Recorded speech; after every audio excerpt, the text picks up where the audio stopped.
I'm Mary Catherine Bednar for CTV. The Rivers Communication Museum is in the heart of downtown Charleston, conveniently located at the College of Charleston campus. The museum is inside the Elliott House, which was built in 1803.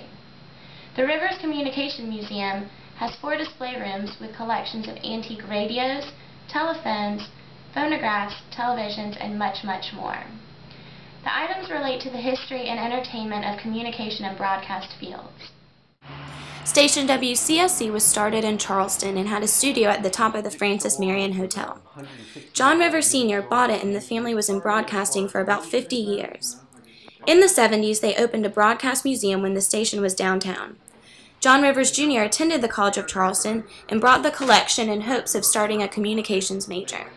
Thomas Edison invented the phonograph, which allowed sound to be recorded, but people were unsure what to do with the phonograph.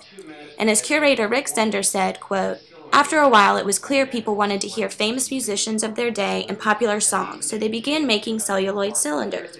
End quote. They were sold by traveling salesmen and were hand-cranked, and sound was recorded by speaking or playing into a horn and the needle etched grooves into wax.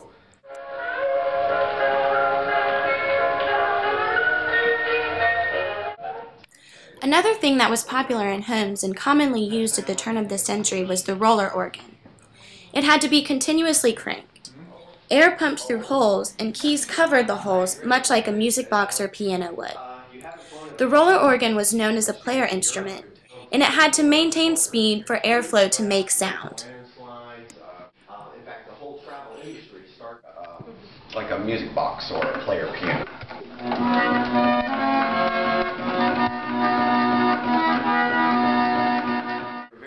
Phonographs were a popular form of music in homes, and they began to be built in furniture for show. Because the horn is in the cabinet, the bass was better and it was used for acoustics.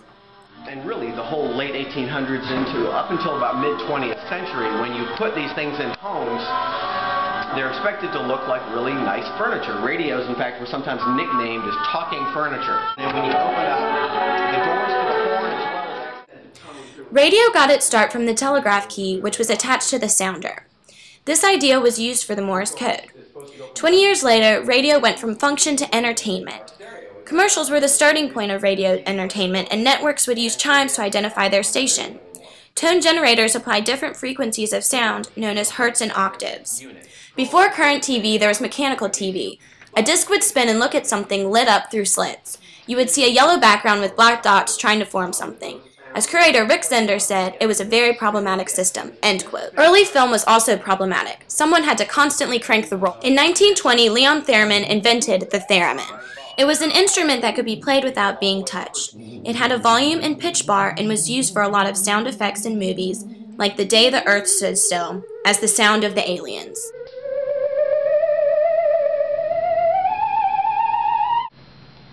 The museum offers individual and group tours, a variety of educational programs through grades K through 12, and many educational events related to both topical social issues and communications history.